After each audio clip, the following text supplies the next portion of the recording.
Thank you so much for joining us this afternoon for the library's closing exhibit event, Native Voices, Native Peoples Concepts of Health and Illness.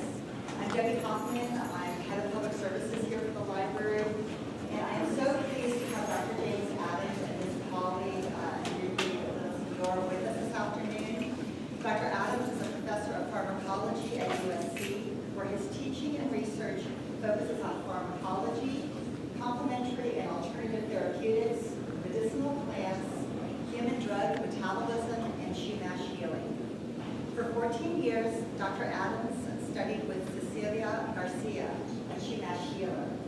He is the co-author of the book, Healing with Medicinal Plants of the West, Cultural and Scientific Basis for Their Use. This afternoon, we have asked Dr. Adams and Enrique to speak about Southern California plants and their healing potential. The title of this talk is Understanding Medicines Based on Chumash Tradition.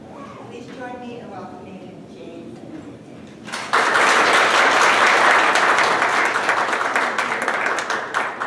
Well, it's a real pleasure to be here. Thank you for coming to the talk today. And as she mentioned, I have studied Chumash healing a long time, going on 20 years at this point. So we always start with prayer because I promised my teachers that I would do it the right way. So everyone say, hey, hey, henna, hey, ya. Hey, henna, hey, ya. Some of you got that right. So let's try that again. Hey, hey, henna, hey, ya. Hey, hey, henna, hey, ya.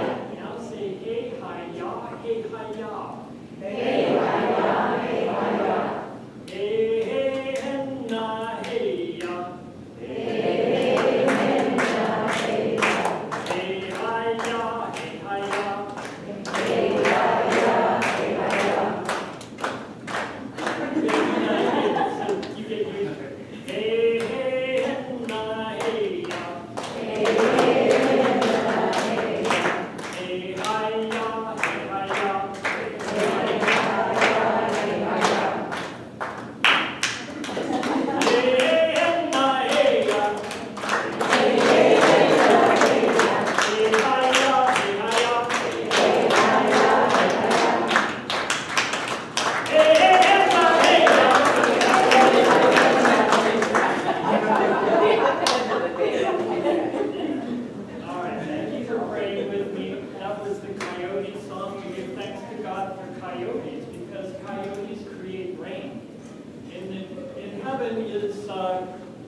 Presbyterian Church is the same God I worship in the Chumash religion.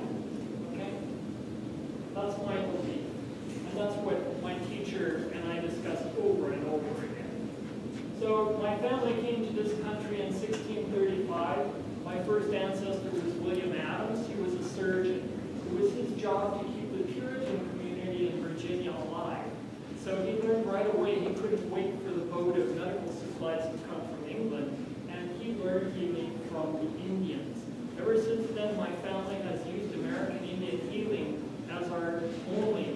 major healing. When I was a boy, most of my medicine was American Indian healing. So when I got my PhD in pharmacology, I looked around for an Indian to teach me.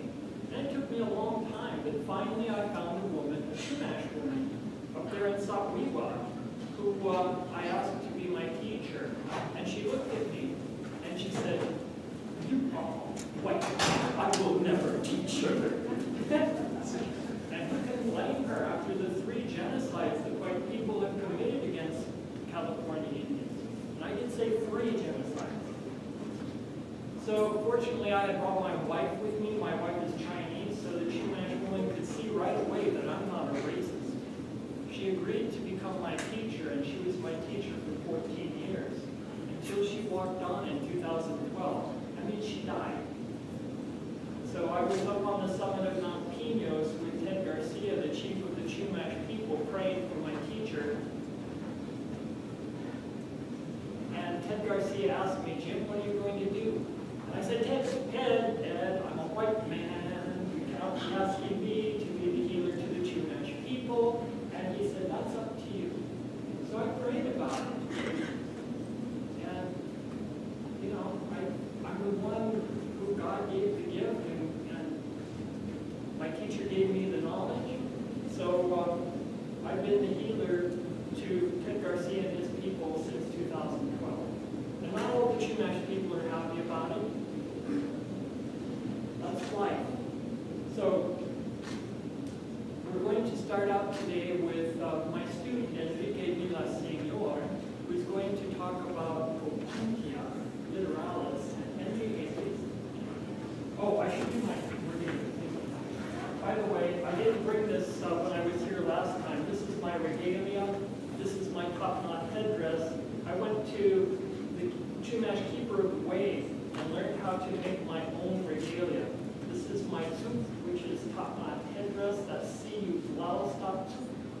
It took me 150 hours to make this.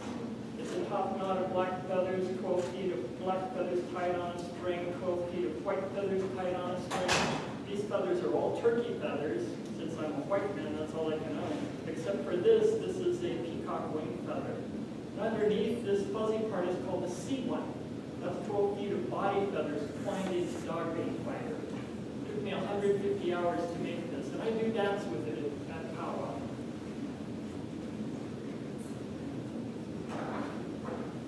And this, ladies, is my feathered dance skirt, which in Chumash is called piash, made out of agave fibers and turkey feathers.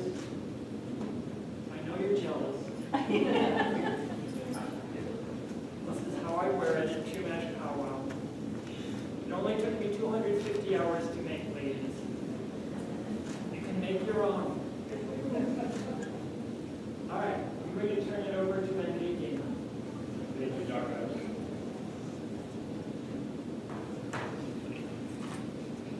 Let me see.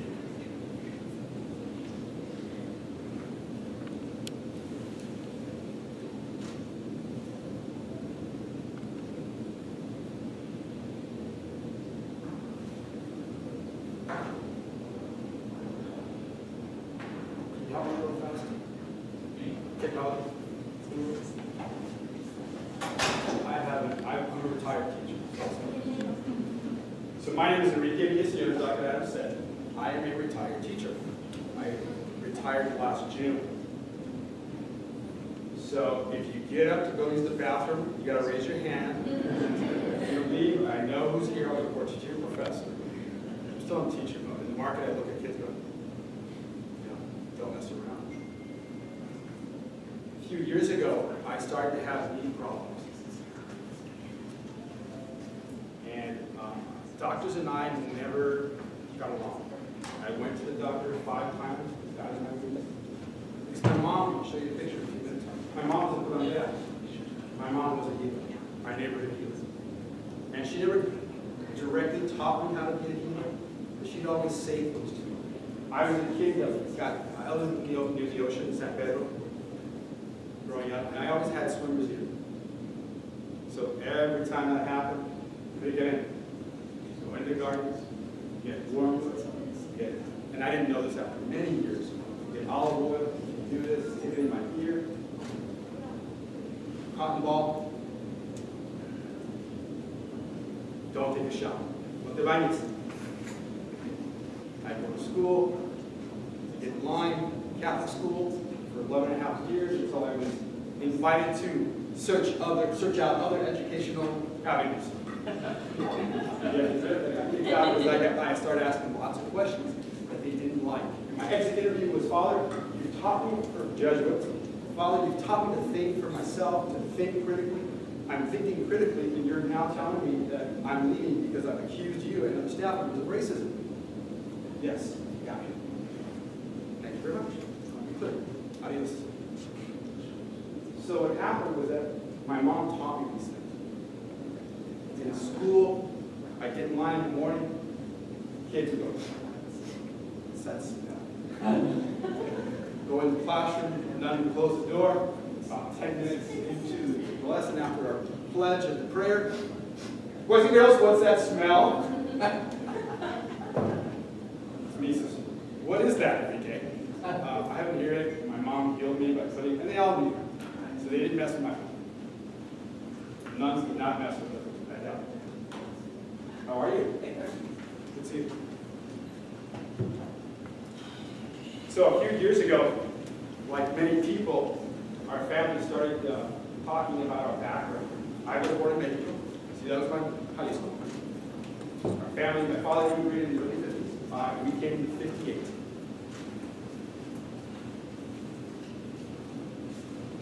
So we started talking about our background. And so, okay, I'll be first. Ancestry. I am Southwest Indian. I am Aztec Indian. I am black. As we don't know. Cortez brought lots of things. Horses, diseases, and black slaves. Over 11 million slaves left Africa. They figure about 10.5 million survived the trip. You go to the Port of Veracruz, anybody been? You will see it. Port of Veracruz, you have on the wall skulls. And it plaque says that these skulls represent the slaves that were brought by the Spanish. If you're interested in looking at it, look on YouTube, My Black Grandma in the Closet. It's a great video by a Harvard professor. You might probably know who it is. Enrique. And he talks about that. And it is a very, very touchy subject in this day, right? To say I'm Spanish, or I'm mestizo, or I am mixed, or I am Mexican. So let's start, so you know who I am. Read those to yourself just for a second, please.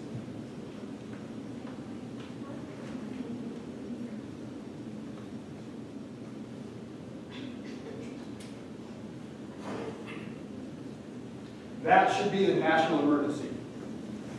That should be the national emergency. I say that because it costs the United States, it costs us trillions of dollars. Forget about billions. It costs us trillions of dollars to deal with those issues. Those are all medical issues. When that happened, post-World War II, millions of men and women came back addicted to nicotine, to sugar, and salt. Kraft Foods, who was a huge, huge manufacturer of K-rations. That's what happened. That's what happened.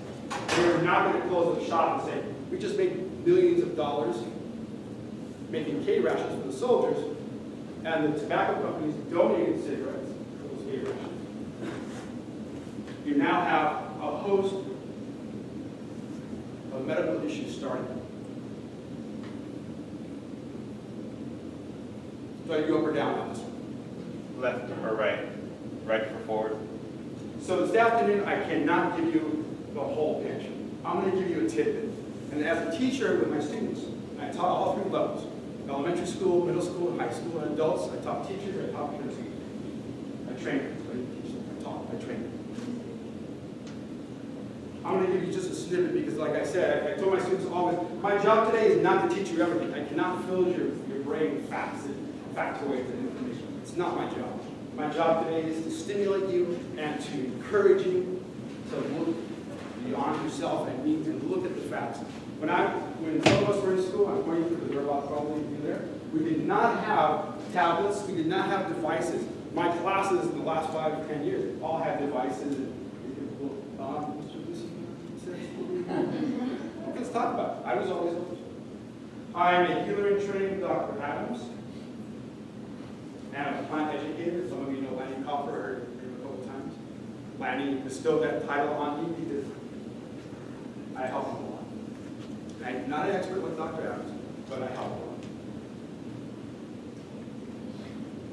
At school, I developed a 2-acre outdoor classroom, 5 different ecosystems in Granada Hills. And because of my work with the Chumash community south of the valley, I try to plant all native plants. Not all. When you work with a committee, you have to learn how to work with other people. Enrique, love Bougainvillea. Okay, Mrs. Hamilton, thank you so much. Really appreciate it. If you don't know, that's Ted and Dennis Garcia. I taught 2 generations of their children. Mr. Garcia, Dennis on the left, Chumash elder, air dancer.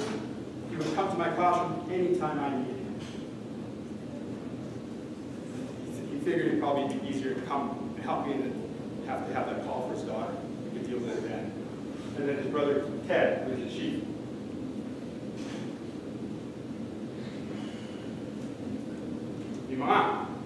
My mom, she's 100 years old and 10 months.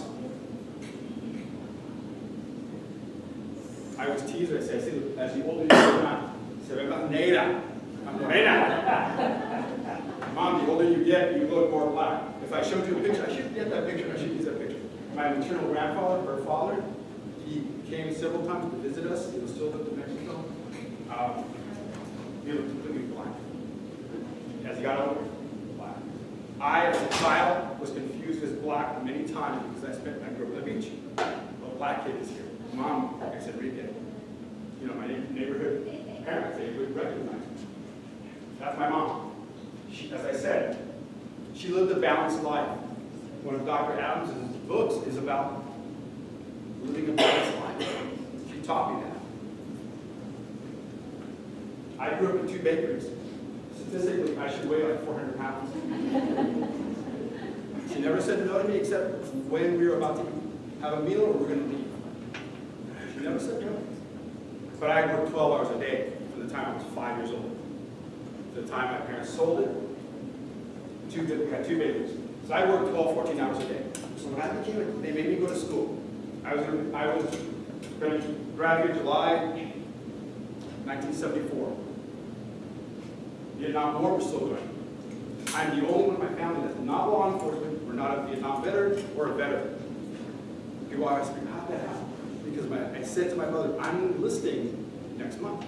The next thing I know, I have a phone call from my older brother. I need to go to lunch with you tomorrow. My brother never did that. He's 10 years older than me. He never called, hey, what are you doing? Let's go to lunch. I'll come back. And he told me no. It's not what you think it is. And you need to go to school. After 4 years, if you get your degree, talk again.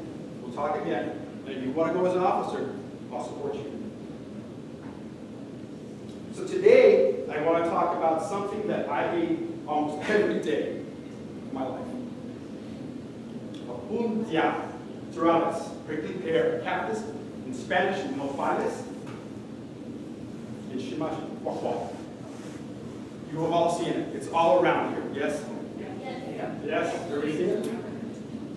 And can't miss it. Coming down the Carrier Grade, I haven't been here since the fire last year. And guess what? All that apuntia, you're smiling at it. All that apuntia is growing back, and it's beautiful. Because what that did is burned away the old growth, because they can get huge. They can get huge. The spines about this big. Everybody else, well, how do you clean them? Another class. Flowers are usually yellow or red. And then the tunas, the prickly pear fruit, can be, I have a picture of it, red, green, yellow. It depends on the plant. But they also are great. Apuntia is the most common Southern California littoralis. over 300 species worldwide. They hybridize. And I'm going to tell you in a minute how that happened. So sometimes it's hard. There's a patch Dr. Adams and I go to Hamamonga Park in Pasadena. Sometimes we look at this patch and no, it's Laurence. No, it's Ficus indica. No, because it's very difficult to tell. But they fall, literally falls on the ground. Who grows them at home? It'll take like us. Thank you, thank you, thank you, thank you, thank you, thank you, thank you. The rest of you, your hand should be raised by the mom. When I finish this, no, seriously, when I finish this, if you don't believe me, and again, I'm telling you not to believe a word I'm saying. Go home and look this up. It's been researched for over 45, 46 years. That's a flower. I'll come back to that in a minute. Tunas, the fruit, if you haven't seen them. Okay. About July, June, end of June, July. But we have seen them, I've seen them already fruiting. Because of the water content this year.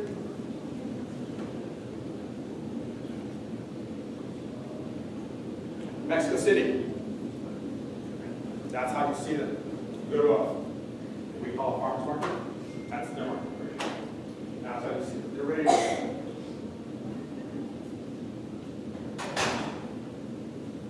So, Galapagos Strictibear, Pontia Echios. Why the heck do I went to, am I showing you this one? Number one, the Galapagos Island is on my bucket list. There's lots of places in my life, but this intrigues me beyond. Are you good? Not yet? You're going. When? If you don't make the goal, you don't have it. You have to get your homework right. What do you notice about that? It looks like a dang tree. My God. Adaptation. Look at that. So the pads, the bank pads, are not going to fall off until they're ready to fall off. That's when the giant tortoises come. Do you have a tortoise at home? Do you feed it? Every once in a while. I had at school, I had in the classroom, in the outdoor classroom, I had a tortoise habitat. We had two for many years. And that's and I was teaching the kids how to do it. But that's unique to me. Adaptation is amazing to me, especially with the species. Cultural significance. Yo soy más mexicano que el nopal. I am more Mexican than the nopal. Why? Because what came first, the chicken or the egg? Nopal. My cousin, God love her, yo soy español. I'm Spanish. Really? Wow, that dye and those contacts really do wonders, don't they? And I actually tease her and say, si te ven los nopales. You know, you see the nopales growing out of your ears, you can't deny that. It's an emblematic Mexican figure, an iconic figure in Mexico. You go anywhere, you're going to see that nopal. You're going to see it, I don't care where you go. Number one, on the flag. Number two, are there any Aztec scholars here? I did that once with my colleagues want to argue about the legend. Legend is a legend. No one knows what the truth is. There are many legends. Okay? There are dissertations written on this. As I said, I can't give you the whole picture today. I want you to go home and look at it yourself. So, according to the Aztec legend, the first nopal grew when Huitzilopochtli, who was the sun god, insulted his sister-in-law. Her son, Copil, said, hey, wait a minute. My dad's not around, so it's my job to honor my mother and defend her honor. He challenged his uncle to a fight. His uncle killed him, cut his heart out, and planted it. It says your software changes are required, so how do you do that? My kids used to do that all the time. The next day, as the legend goes, when the fall grew and had that flower. You notice how the flower looks like a rose? It looks like a rose. At this point, the Aztecs are wanderers. They're wandering all over Mexico. The gods had told them to look for that as a sign for the first nopal with a flower. So, here we're home. Guess where home is? Tenochtitlan. Downtown Mexico City. most of all Mexico City. And anybody been there? Good. 1, 2, 3. Good. Outstanding. So you see palace, California is the cathedral. Right over here is the excavation that you can look at. Because if you go over to the National Palace, in the corner, they have one side, and they have a foundation, the Aztec flower there. So it was everywhere. So they said, we're home. This is not what you see here. This is not Vallarta. All right? You're not going to find this at Vallarta. This is my good friend Dora, Mexico City. My wife sort of pulled me away because I would go every day to the market to get fresh fruit. You know, my daughters were in school. I was in school. I went to UNAM to study this. My dream, another one of my bucket lists. Dora, hi, my name is Enrique. Villasenor. I noticed that. And we got along, and I asked her lots of questions. Until my wife texted me, where are you? I'm talking to Dora. Who the heck is Dora? So second day I took her over to Houston. It's like I didn't want to freak her out. You know, some weirdo asking her a million questions about wax. So there in every Mexican market, and I didn't do this picture justice because there's a stand with all the benefits of nopales in Spanish, obviously. But she taught me a lot. Number one, they use potato peelers to clean their pads. That's cheating. No. You notice they have, she had steamed, ready to go. Steamed, not boiled. That's it. On YouTube, there's a billion YouTube videos on how to cook nopales. And they all do it wrong. You boil it once, you pour all the babas out, and I'm using a lot of material. Then you do it again. Well, that's a huge mistake, so I'm going to show you in a minute. But they're prepared for you. It's a no-brainer. So one of the questions I asked her, how much, are you going to sell all this today? She said, ojalá. I hope so. Why? Because again, like many other things in culture, generations change. Historical. Again, I'm just giving you a little bite-sized bite here. Dr. Robert Richard McNeish, very important archaeologist in the 60s. Because he's credited with changing the face of archaeology in Latin America and throughout the world. Look him up. He was an entomologist, he was an ethnobotanist, he was a botanist, and he was one of the first archaeologists that integrated the practice of archaeology as an interdisciplinary study. He also believed that whatever they found stayed where it was, that they did not patriate somewhere else. He ended his career at the Canadian National Museum, but in the United States, he was, Chicago, just all over the place. He was so well respected. So in 1960-65, in Puebla, Mexico, he and his grad students were digging the site. And across, during the excavation, they found clay jars. In the clay jars, they found teosine. You all know what teosine is, right? Forerunner of corn. Grandfather of corn. Chile, amaranth, zapote, which is a Mexican fruit, mesquite, palm seed. When they carbon dated the dehydrated piece, it came back to 10,000 years. So they know that it was a staple 10,000 years ago. Largest producer. I did Lanny Copper's class a few months ago. This guy came up to me. Hey, I want to grow this. You guys land in Ohio. I want to grow this. Go for it. If you go to Teotihuacan, the pyramids, stand on one, you look on one side, you see the community, stand the other way, you see the road, you stand the other way, and as far as you can see, back is hard. They import 183,000 tons every year. That's it. That's the piece. That is the actual piece. It's not here, it's in Mexico, because he believed in that. And everything he found is in Mexico. Who knows this guy? Communist cabeza de vaca. One hand. Oh my God, this is university people. Come on. My third graders knew this story. Come on. So tell us what you thought. Share. I'm a third. I don't like to talk, so I like my people to talk. What do you know? Whatever you. Well, he was a Spanish explorer who got shipwrecked in Florida and captured by the indigenous people there, and was became a service to a shaman. And then actually stayed with all across America to. I'll sit down. Excellent. Thank you. Everybody should know this map. Of this map. Here are the Cliff Notes version. Right?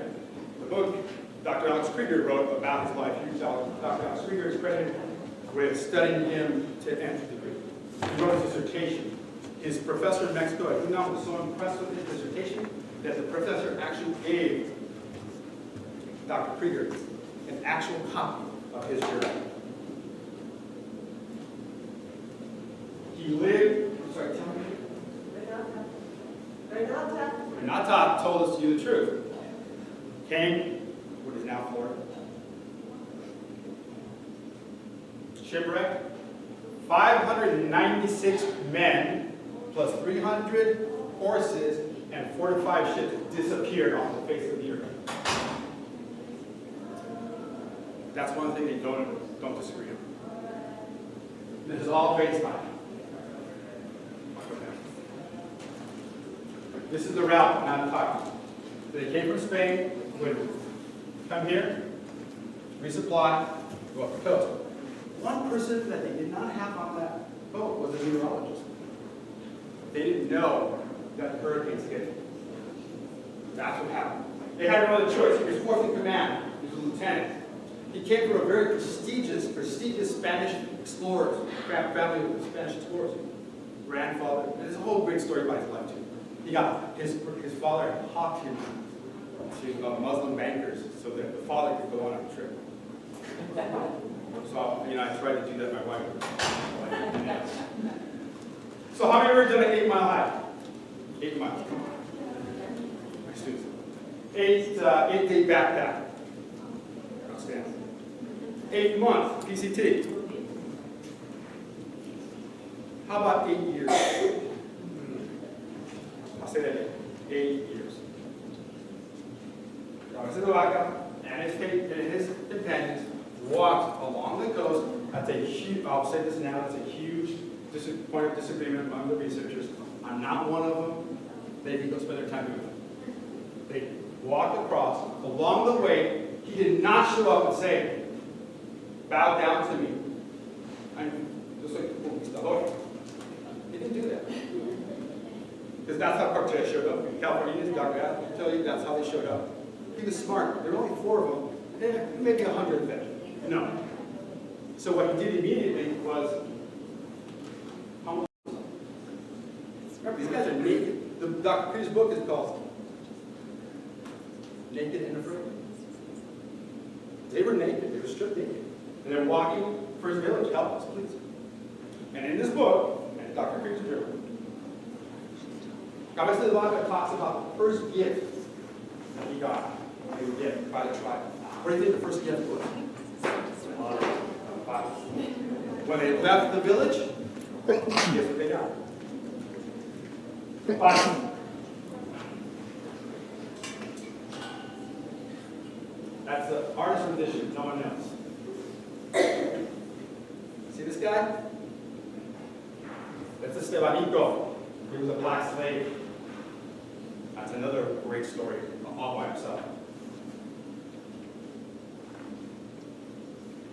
That's a great portrait, huh? But no one knows what he looks like. No one knows. Absolutely no one knows. This is a guess based on what does a Spanish explorer, a regal Spanish explorer look like. Why? And he talks about how it saved his and his men's lives. Okay? You're walking across 8 miles.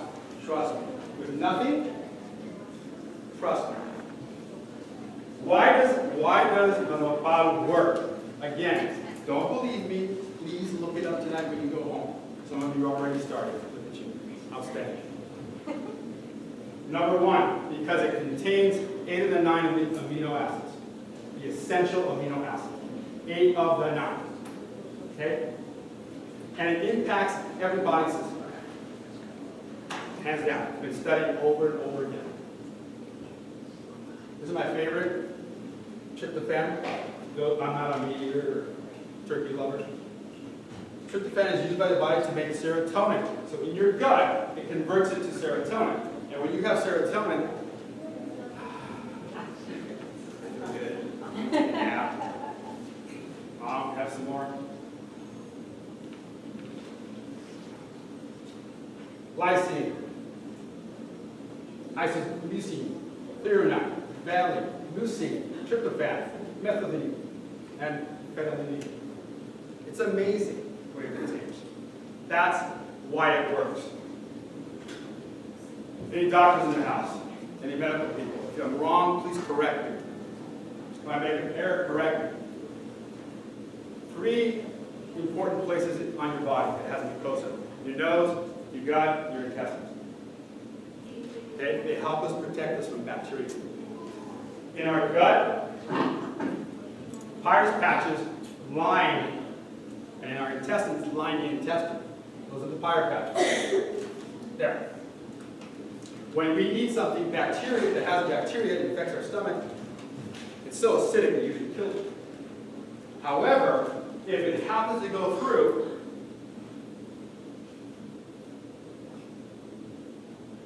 the lining, your immune system. This contains the largest collection of immune cells. When the immune cells in our gut and our intestines don't communicate, malfunction, guess what happens? You worry. What else? Get stomach ache. On one end, far end, you get cancer. So what happens is, remember I told you about the babas? The mucositis material? I don't want that. That's disgusting. It literally lines the entire length in your gut and in your intestine. So glucose, why does it cure people of type 2 diabetes? And it's documented. It's because those babas, you know, the mucositis material that nobody likes, forms a layer over, goes into your intestine, literally blocks the glucose from being absorbed in your intestine, and you throw it out as a waste product.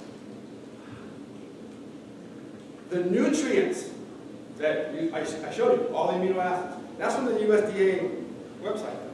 Yeah, I didn't make this up. It'd be pretty good if I did. It sounds really tough. In between these, they send out little receptors. And as the nutrients come by, they go up, take them, put them into your system, send them all throughout your body, every part of your body. That's why my mom is 100 years old. That's why I make this every other day for my family.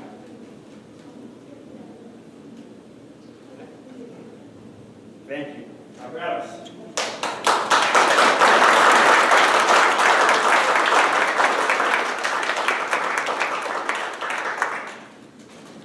Now you're experts on cactus. No pause. No problem. Yo soy más Californio que no problem. I'm trying to teach you Spanish. That's an A for effort. You got an A for effort. A for effort. I'm sorry, my friend. I forgot. Come see me after, take a picture of this. You want this book? Cross of Thorns, you want this book? And I just started reading this. Dr. Ortiz was at CISA, and you're shaking your head. Did you guys see her? Yes. Upset. We'll talk later. Sorry. Sorry. Okay, so Enrique has talked about Panthea. Now I'm going to talk to you about some California history that you may not know. So the first genocide against California Indians was committed by the Spanish who arrived here in 1760. And as you can see, they walk into a Chumash village with their cross ahead of them. If you didn't bow in front of the cross, then you were a devil worshiper. If you were a devil worshiper, you could be killed. So the Spanish decided without knowing anything about the Chumash language or the Chumash religion, that the Chumash people were devil worshippers. On top of it, the Spanish were this tall and white, the Chumash were this tall and brown skinned, so that meant that the Chumash were half human, half animal. And since they were half human, half animal, that meant that they could be treated like animals. So the Spanish started what was called child harvesting. They would go into a village, shoot the men and kill them with their guns. They would use their ropes and lasso the women and rape the women they wanted. Then they would take the children and enslave them in the missions. And of course, when the children were in the missions, the Spanish could have sex with them. And many of the Spanish were infected with gonorrhea. When a girl becomes infected with gonorrhea, she frequently becomes infertile. So because of gonorrhea, the birth rates in the missions was very low. So child harvesting and gonorrhea, that's the first genocide. It happened in every mission from San Diego to Broome County. And you can read about it in the book that Enrique just talked about, in Castillo, Cross of Thorns. Junipero Serra saw it all happening, did nothing to stop it. He didn't encourage it, but he did nothing to stop it. So the next genocide was in 1848 when the gold miners came to California. And you've all seen the movie Paint Your Wagon with Clint Eastwood and Lee Marvin, right? The just happy-go-lucky gold miners who wouldn't hurt anyone. And so there were 300,000 gold miners that came between 1848 and 1850. And in those 2 years, they killed 100,000 Indians, mostly in the Sierra Nevada foothills. So when you think about the gold rush, think of cold-blooded murderers. Here's the third genocide that none of you know about. It's not broadcast anywhere in the state of California. In 1850, when California became a state, the good people of California used the democratic process to decide that they wanted California Indians to become extinct. The U.S. Army was invited in to kill Indians. When the U.S. Army didn't kill Indians fast enough, California militia units were formed to kill Indians.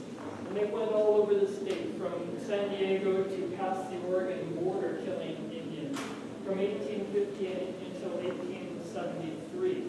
They stopped in 1873 when they figured that Indians were extinct in California. They were wrong. There were still 30,000 left. So in that time, they killed 120,000 Indians.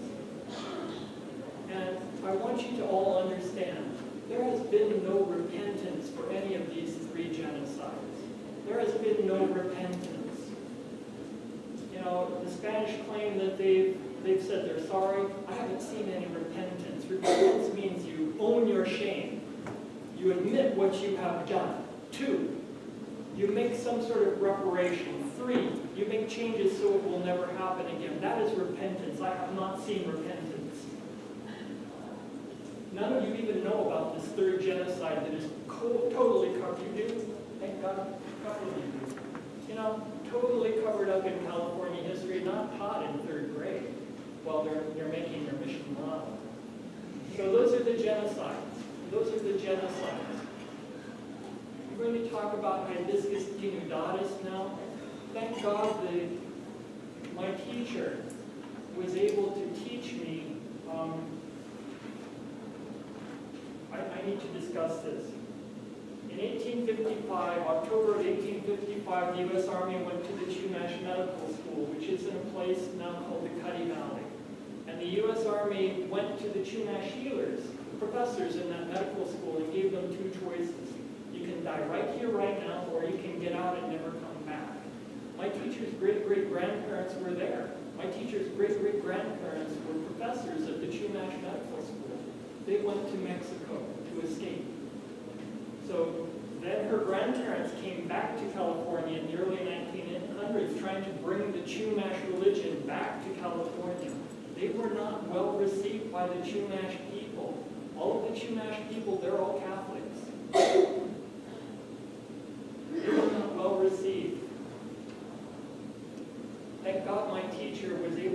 teach me, and so that I can pass it on to you, and Enrique can pass it on to you. This is a California plant, Hibiscus denudatus, that grows in the desert. It's abundant this year because of the rain that's fallen in the desert. It is a powerful medicine that you can use for high blood pressure. It's as effective as lisinopril and captopril in clinical trials. And all you do is make a tea. You take the flower, you put 1 flower into a mug of water, and you let it sit at room temperature until it forms a tea. It's a cold infusion, okay? If you boil it, you're going to make it bitter, okay? Now, if you're British, you want everything to be bitter, so go ahead and boil everything. Boil that medicine to death. But the medicine is made by making a cold infusion. If you want medicine, that's the way you make it. Okay? If you don't want medicine, boil it. What the hell? Yes? Why not just eat the flowers? Why not just eat the flower? There's another good question. Yes, you can just eat the flower, but the cold infusion is actually better for you. Why? Because you're taking it with water, which helps you pee. And peeing is very important when you have high blood pressure.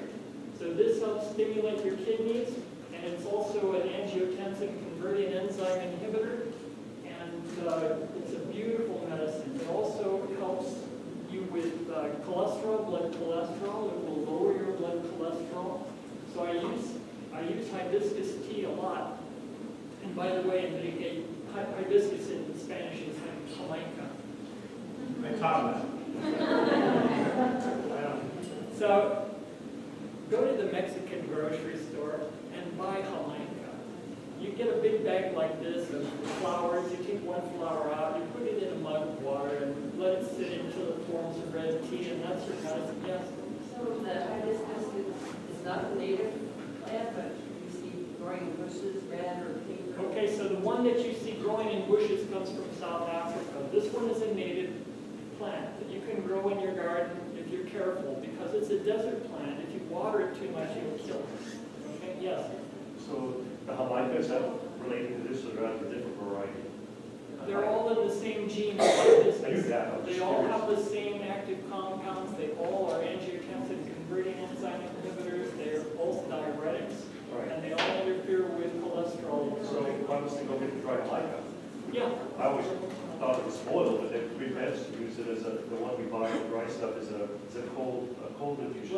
Well, as I say, if you're British and you have to have everything bitter, you can just boil that medicine to death. Sorry, I'm It's up to you. British. You can do what you want, okay? I'm just trying to teach you the Chumash way of doing it. And, yes, question? Sorry, one more clarification. So the commercial one you can buy in the market is going to have the same benefits as the wild one? Yes. Provided that it's the flowers. Provided that it's the flowers. The medicine is the flowers. Now, the stuff you buy in the grocery store, usually they're mixing all kinds of junk in there that you don't want. You want the flowers. So that's why I say go to the Mexican grocery store. We can buy a bag of flowers. You know what you're getting. The stuff you buy in the white grocery store, good luck. So I use this plant a lot in people who have AIDS and who are on all kinds of drugs. And statins are toxic, especially to your muscles. And people with AIDS, they have a lot of problems with their muscles. So I tell AIDS patients, take hibiscus tea instead of all those statins. They're bad for AIDS patients.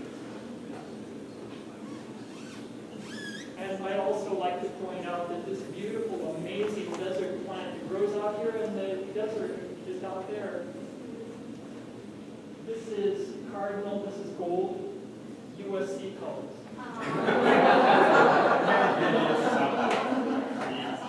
Yes. Is it related to Lavaterra? Lavaterra is on the islands or here? Lavaterra is a mallow. And in fact, Lavaterra is now called mallow. It's no longer called Lavaterra acergentifolia. It's now mallow acergentifolia.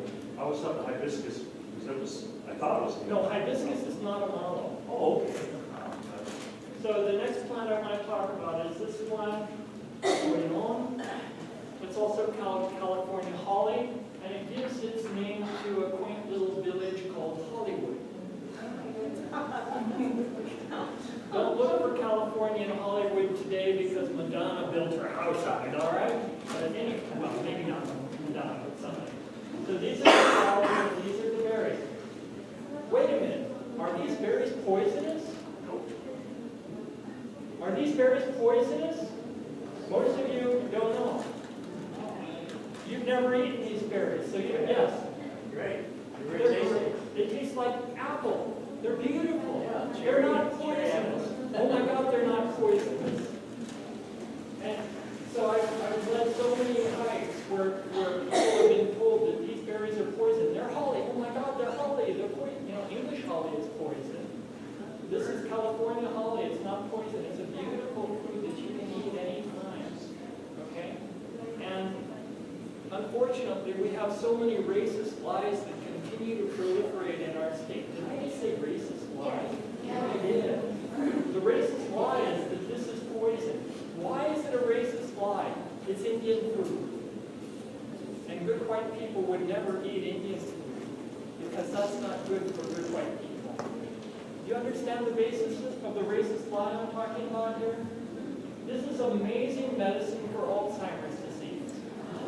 Yeah, Alzheimer's disease. What you do is you take these beautiful berries and you dry them, and then the amount that fits in the palm of your hand, that amount right there in the pocket of your palm, that's the dose. And the patient eats those berries every day, once or twice, usually once in the morning, once in the evening, and it helps slow down the progression of Alzheimer's disease. Why does it do that, Dr. Adams? Oh, I'm so glad you asked. These are the compounds that my students and I found in this plant. We do a lot of chemistry, and we have so much fun. Copy down all these structures. Right here in this paper, if you want to read the paper. Okay, so this one is a lignin, and the others are all triterpenoids. They all protect your blood-brain barrier. They keep your brain from leaking. And I know that you've all heard that Alzheimer's disease is, thanks for coming, Alzheimer's disease is caused by beta amyloid. It is not. Let me repeat. Alzheimer's disease is not caused by beta amyloid. We know that because there have been trials with drugs that remove beta amyloid from the brain, and they don't slow down, they don't reverse Alzheimer's disease. In fact, the disease gets worse. Alzheimer's disease is caused by a leaky blood-brain barrier. Okay? These compounds protect your blood-brain barrier, so they slow down the progression of Alzheimer's disease. And you can read it. I've written like 5 or 6 papers on this subject now. Email me. I'll send you the whole bibliography. This is another plant that I like to discuss, which is dodder, and you've all seen it. It looks like somebody took some spaghetti noodles and threw them on a bush. You know what I'm talking about? That's dodder. Okay, that's cute in California. California. Now this plant actually kills the plants that it lives on because it sends its roots into the other plant and sucks it dry. The roots are called hausteria. And so it will kill the plant that it's growing on. But this plant is amazing medicine. It's beautiful medicine. And I was out hiking one day with this guy, a medical botanist from Wuhan, China. And he said, 这个是 daughter 很好的 medicine, 这个. You see, I speak Chinese. My wife is Chinese. They do speak Chinese. And so this is powerful medicine that's used for your eyes, especially if you have retina problems. And the medicine is this. The seeds, flowers and the seeds. And they're tiny. They are tiny. Okay? The seeds are the medicine. So you take the flowers and you'll get some stems with it also. And you can wash it with seawater or wine and then dry it. And then the amount that fits in the palm of your hand, like a teaspoon or so, that's your medicine twice a day. Once in the morning, once in the evening. And that's for your retina problems. And is that the flower that you use? The flower and the seed. The flower and the seed. So when you harvest the flower, you're getting the seed also. Because these things go to seed very quickly. And it takes a lot of careful harvesting, let me tell you that. So it's good for your eyes, especially your retina. Men, it's good for your prostate. Also, You should also be taking palmetto teas for your prostate. Okay? And Enrique is an expert on that. He can talk to you after the talk today. But here's an abundant California plant. You've seen it on bushes everywhere. We could be using it as medicine. Why are we using it as medicine? Racist thing. What? A racist idea. Yeah, it's a racist idea that it's a California Indian medicine and we white people, we're above that. We conquered them, remember? We conquered them. We committed 3 genocides against them, so we don't need to use what they know. Thank God my teacher taught me the truth. Yes? It's good for the prostate. Is that for keeping it small? Yeah. Or what about the cancer of the prostate? So it doesn't prevent prostate cancer, but it helps shrink your prostate. Shrink. Which is a good thing, believe me. Yeah. If you have a margin, what if you have cancer? If you're a man above the age of 50, you have a large and enlarged prostate. Not necessarily. About 95%. But you know, the statistic for cancer is amazing, especially for breast cancer. So is there anything in the medicine for that? That's another talk. You'll have to come to my talk on cancer. So yes, this can be used after you've had your prostate cancer therapy, had the prostate removed or whatever. All of it. So here's the book that my teacher and I wrote. It's right here. I still have 5 copies left. They're $20 if you want them. The other thing I want to point out is that you can go to abetaspress.com. That's my website, and that gives my whole schedule. And Enrique is always there too, because Enrique is just a wonderful guy. And I'm so grateful. It's such a blessing to have Enrique as my student. And I'd also like to point out that coming up very shortly is this little thing. Can't read it. Anyway, you can see May 18th up there in King Gillette Ranch. Enrique and I assume Enrique will. I'm inviting Enrique right now to help me lead these hikes at King Gillette Ranch, and they're free. But you have to have a reservation. See, it says reservations required. Okay? And so here's the contact information here. Either this phone number or that email. All right? we have 50 people at each walk sometimes. We had 54 2 weeks ago. And if you don't call today, you're not going to get a walk.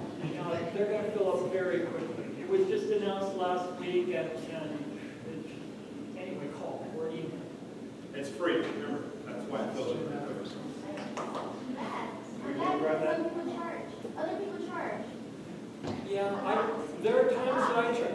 Okay, so Enrique and I led an all-day workshop 2 days ago on Saturday. That was $75 each. Was it worth it? You bet. Sure. The hike is free. Is it worth it? Other question? Yes. What about, are there any rules about harvesting in the wild? Or Yes, there are all kinds of rules about harvesting in the wild. You may not harvest anything in the wild except on Bureau of Land Management land, BLM land. So you have to be able to read a map and know where BLM land is. And let me warn you, if I see you out harvesting white sage or something like that where you should not be, I'm going to call the police on you. It's a $250 fine. And they are I'm sorry. Go ahead. And he's not kidding. We've seen it. We were in Orange County. We were in Orange County. In the hills, hiking with his medical students and pharmacy students. Got a group, he's talking, I'm in the back. This guy comes down the trail with an entire white sage bush. Roots and all. And I turned to him and I said, really? Because what these guys do is they'll go to the farmer's market, wrap them up, sell them to you. I've been to farm markets. Hi, how you doing? Where'd you get that? Pause, thinking. Oh, I grew it. I said, I was a teacher. I know when my students would tell me the truth about their homework. So don't do it. And people more and more in that park are being fined.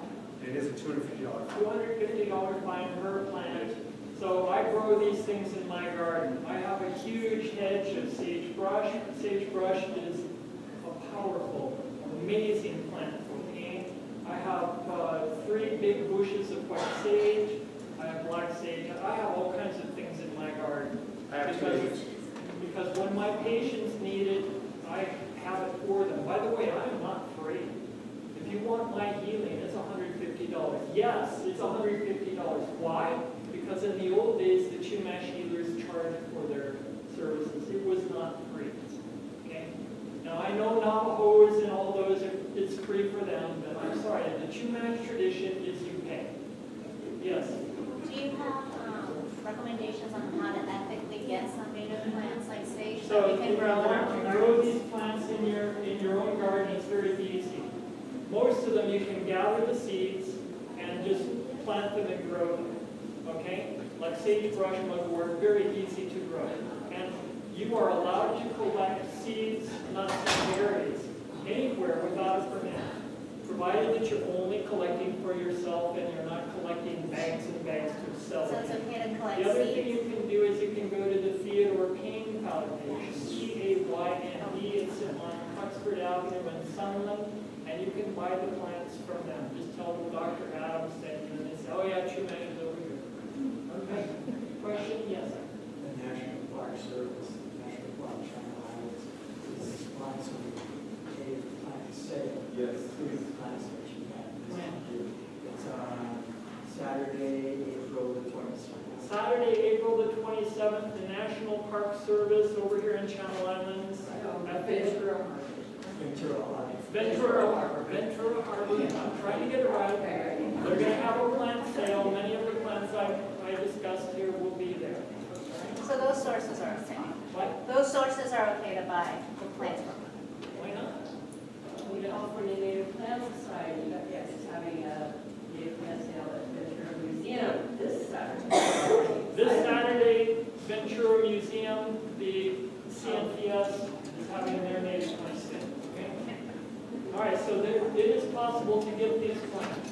It's not hard. Now, white sage, you cannot grow white sage from seed. You have to fire activate or cold stratify the seeds to activate them. They won't grow if you just plant the seeds. Do you know if that's the same for black sage or purple sage? What? Is that the same for black or purple sage? Yes. Oh, Yes. okay. Yes, you need to fire activate or cold stratify the seeds of black sage and purple sage. Oh, okay, that's why they're not growing. That's why they're not growing. Now, chia, on the other hand, you can just put the seeds in the ground and up comes chia. Other questions? Yes. You know the value of these plants, why wouldn't there be a commercial, like hillside of white sage, because there's a market for it? Can we speak that economically, and then people would have a lot of steel. So why aren't these plants grown commercially? The reason is because the FDA does not approve. The FDA does not approve. How do I know? I've asked the FDA to do clinical trials with several California plants, and the FDA has said no to every single one of my clinical trials. I'm a professor in the School of Pharmacy. Hello, FDA, why aren't you allowing me to do clinical trials? The reason, children, is because the FDA is a racist organization. They are opposed to American Indian plant medicines. How do I know? When they came into power in the 1960s, the first thing they did is they took all the Native American plant medicines off the market. How do I know? I was alive then. I remember my grandmother crying and saying, what are we going to do? They've taken all of our medicine away from us. Sassafras tea. I grew up on sassafras tea that went off the market in 1960. The FDA is still today opposed to American Indian plant medicine because it is a racist organization. Chinese herbal as well? They're not American Indian plant medicines. No, but I'm saying, is the FDA allowing that? Yes, because they're not American Indians. Sambucas. Sambucas, okay. Come to one of my hikes. We'll talk about it in great detail. More detail than you really want. Any questions? What about the sacred datura? I mean, you would be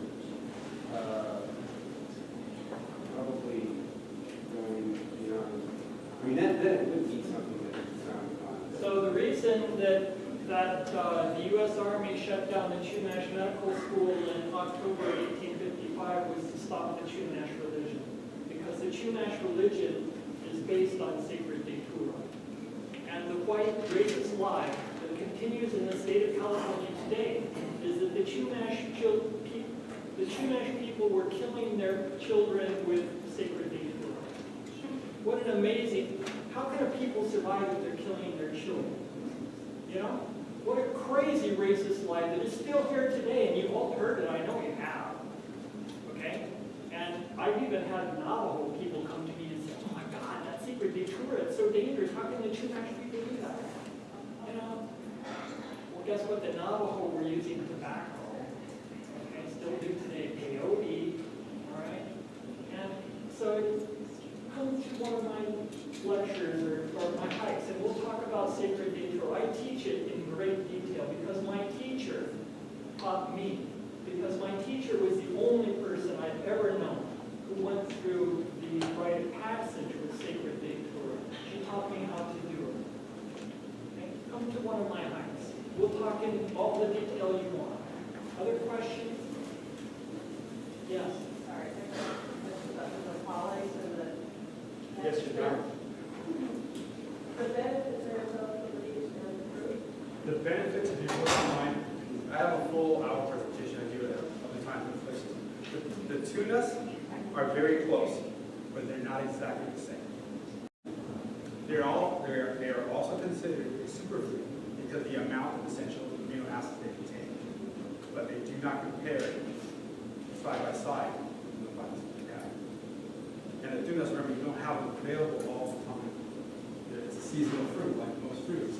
But the good people at Bonds thought, in their good nature, to make a great sorbet out of tunas. And if you happen to go home today and say, I'm going to see if Enrique is really right, go to Amazon.com. He loves it. I love it, and I can never find it in my home. Type in, go to Amazon.com, you got to remember, type in prickly pear cactus. Over 30,000 items come up. I walk into Whole Foods, excuse me, do you have any prickly pear cactus items? There's 30,000 on the Amazon website. Oh yeah, we got one. And it's Pellegrino from Italy. Italy is the #2 exporter of prickly pear cactus. Really? I do not tell that. He gets mad at me. If he ever told a lie, he would stop being my student immediately. Even if I'm like a little bit off in the middle of the conference, no. All right. But yeah, it's an amazing item. Yeah. Do you have one of the cancer talks coming up, or? So when we'll talk a little bit, yes, we'll talk about cancer probably at the level rank. But these are just our rights, so it's over. Yes. Hi, we're from the Villasenor Community Organizing Project, our team, and so we apologize for the translations. Never apologize. Well, I felt like No they problema, were señora.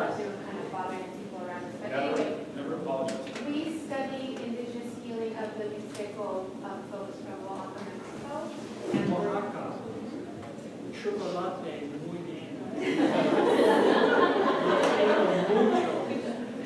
And our question is, we came because we've been studying indigenous healing and the plants, in particular the herbs and the foods as medicine in our tribes. And we're very curious to know if you have any Chumash students or if they're Chumash directly involved in your work. I'm Dr. Lori Santamaria. I'm a professor, a retired professor as well. So it's just really interesting because we want to meet you too, but we're just curious to know like how these medicines are benefiting or how they're being at this level, at the university, how Chumash students, we're looking for Chumash people, we're like, we're gonna see some Chumash brothers and sisters, so we're just curious to know like how it's being. There was one Chumash man here, he's not here anymore. Yeah, we're just curious to know Sticky Rundell might be here. where are we? He was here at the beginning of the talk. How are we interfacing with the beautiful work? We love the work. We're So- looking at everything. We're going to be, we have our nopales, we eat them, and all of this, and Okay. we love work. Like, don't forget that chocolate is an excellent medicine. We have our Muy bien, por yes. corazón. Sabemos eso. Muy bien medicina. But we want to know how we can be more involved with your work and what you're doing here, because we're about to treat 300 people with that in a clinical trial. Wow, awesome. And we just, Congratulations. you know, how we can better interface with these people. I'm well ready to interface any way you want. Okay, cool, thank you. Muchas gracias. Any other questions? He said thank you, by the way. Welcome to California. So I have a question about the plant that's used for Alzheimer's. Is it effective for only Alzheimer's or all dementia? So there are various kinds of dementia. One is called vascular dementia. It would work for vascular dementia. And the like the brain trauma kind of dementia, I'm not sure about that. Maybe. So You that's know, I would say try it. Why not?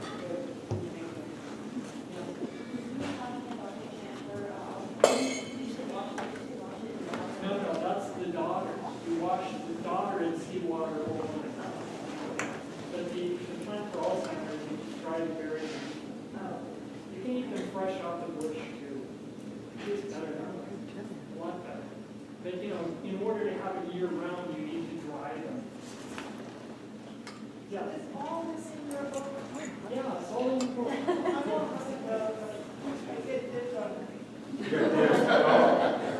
My class. I'm having a class. I got tips to do something.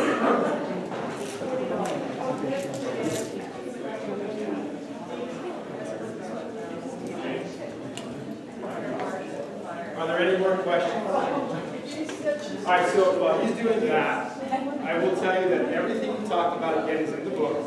The book is available online. Okay, here's the website right on Amazon. All right. If you saw, I always joked, I always tease him because he'll sign it for you, so when you sell it, it's on eBay. It's going I always tease him, but I have multiple copies all over the house. My wife says, another one? If you want to look at his studies as well, the study that he wrote with the doctor from China, or the study that we just wrote, I wrote with him, it's kind of relaxation, powerful, medicine you can get, powerful, okay? You can look online. Just go to Dr. James Adams, USC, cancer, USC, Dr. James Adams, medicinal healing, it's all there. Some of them are public access. The older ones are public access. A lot of the Apuntia articles that I used, some are public access, especially the old one, the first one I used all the time. If you need help finding a master librarian, that's me and Laura. I'm sure that this library has at least one or two resources that could probably help you. And they also have a book. Just like,